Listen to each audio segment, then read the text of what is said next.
नमस्कार साथियों, मैं अनिल हर्जपाल मैथमेटिक में आज आपके लिए लेकर के आया हूँ एक बहुत ही मज़ेदार कैलकुलेशन।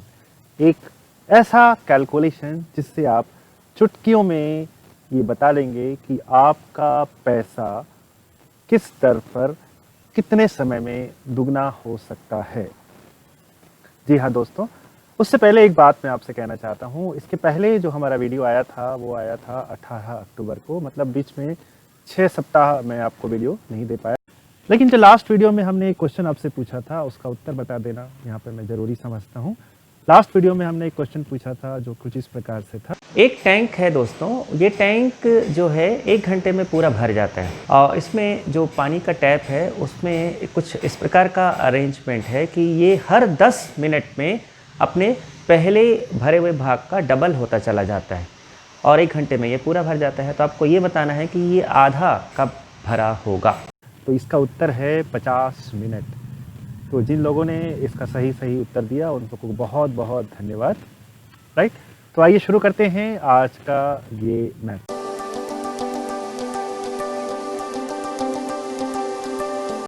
दोस्तों, जब कोई रकम हम बैंक में जमा करते हैं तो वो चाहे वो सेविंग अकाउंट हो या करेंट अकाउंट हो या पीपीएफ का कोई अकाउंट हो, तो उसको अलग अलग ब्याज दर पर उसमें ब्याज दिया जाता है, जो कि अमूमन चक्रवृद्धि ब्याज होता है, जिसको अपन बोलते हैं कंपाउंड इंटरेस्ट।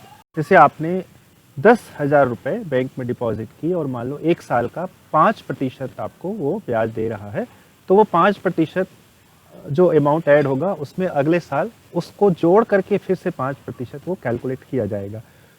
तो आपका वो जो अमाउंट है वो आप कैलकुलेट करोगे तो आपको कितने समय में दुगना होता है, उसके लिए आपको जो फार्मूला यूज़ में लाना रहता है वो कुछ इस प्रकार से रहता है। प्रिंसिपल अमाउंट के साथ हम गुणा करते हैं 1 + r/100 इंटू पावर पूरे का पावर n, मतलब जो समय होता है। तो इससे जब आप कैलकुलेट करते हैं तो ये बहुत ही कठिन कैलकुलेशन हो जाता है। मैं आपको एक ऐसी विधि बताऊंगा जिसको हम बोलते हैं रूल ऑफ 72। जी हाँ दोस्तों, जैसे मान लीजिए आपको बैंक 4% के हिसाब से आपको ब्याज देती है और आपका जो अमाउंट आपने जमा किया, मान लो आपने 10,000 रुपये जमा किया, तो वो 10,000 रुपये कब 30,000 हो जाएगा, तो वो जो प्रतिशत की दर है उसको आप 72 से भाग लगा दीजिए, मतलब 72 डिवाइडेड बाई 4 आप करते हैं तो आपको मिलता है 18। तो वो जो आपका अमाउंट है वो 18 साल में दुगना होगा। चलिए एक और उदाहरण से हम इसको समझते हैं। जैसे कि आप जानते हैं जो पीपीएफ अकाउंट होता है, प्रोविडेंट फंड का जो अकाउंट होता है वो, और पोस्ट ऑफिस की कई योजनाएं जो होती हैं वो आपको 8% का सालाना ब्याज देती हैं चक्रवृद्धि दर से। तो 8% का जब आपको मिलता है तो आपको जो अमाउंट है वो कितने साल में दुगना हो जाएगा, उसके लिए आप 72 को 8 से डिवाइड कर दीजिए। 72 डिवाइडेड बाई 8 आप देखते हैं तो आपको मिलता है 9। तो वो अमाउंट 9 साल में दुगना हो जाता है। इसी प्रकार हम देखते हैं म्यूचुअल फंड की कई योजनाएं ऐसी होती हैं जो आपको 12% तक का ब्याज आपको देती है, बोलते हैं वार्षिकी रिटर्न। ठीक है, और ये जो है कंपाउंडेडली ग्रो होता है ये भी। तो जैसे अपन एक उदाहरण लेते हैं 12% का, तो 12% की दर से यदि आपका अमाउंट बढ़ता है, जो भी आप मूलधन वहाँ पर रखते हैं, और 12% का दर यहाँ से बढ़ता है, तो वो आपका हो जाएगा 6 साल में दुगना। तो कैसा लगा रूल ऑफ 72? तो इससे आप ये भी निकाल सकते हैं कि जैसे मान लो जो आपका धन जो है वो 10 साल में दुगना हो रहा है, तो आप 72 को 10 से आप डिवाइड करते हैं तो आपको मिलता है 7.2, मतलब 7.2 जो है वो ब्याज की दर है। तो आप इसे ब्याज की दर भी कैलकुलेट कर सकते हैं। और इसके अलावा इस सूत्र का उपयोग आप डिप्रिसिएशन के लिए भी बिल्कुल ठीक वैसा ही इस्तेमाल में कर सकते हैं।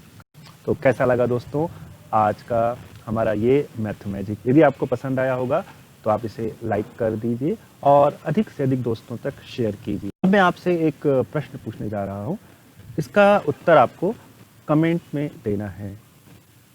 ठीक है, एक नदी है दोस्तों, इस नदी में 2 आइलैंड है और इस आइलैंड के साथ ये आइलैंड जो है एक पुल से जुड़ा हुआ है, और ये दोनों ही आइलैंड नदी के दोनों किनारों से 3 पुलों से जुड़े हुए हैं, जैसे कि आपको चित्र में दिखाया जा रहा है। तो प्रश्न ये है कि आपको किसी भी एक आइलैंड से या किसी भी एक सिरे से या किनारे से आपको चलना है और सभी पुलों को पार करते हुए आप जहाँ से चलना चालू करते हैं आपको उसी स्थान पर वापस आना है। शर्त यह है कि एक पुल से आपको एक ही बार पार करना है, आप एक पुल में दोबारा नहीं जा सकते और किसी भी पुल को आपको छोड़ना भी नहीं है। आपको सभी पुल को पार भी करना है और एक पुल को एक ही बार पार करना है। तो इस प्रश्न का उत्तर आप सोचिए और यकीन मानिए आप इसको करके देखिए, आपको बड़ा मज़ा आने वाला है और इसका उत्तर हम आपको देंगे अगले अंक में। इसके उत्तर में ना केवल उत्तर है बल्कि एक बहुत ही बड़ा सिद्धांत भी छुपा हुआ है इस प्रश्न के पीछे। इसको हम डिस्कस करेंगे मैथमेजिक के अगले अंक में। तो तब तक के लिए मुझे आज्ञा दीजिए। Bye bye.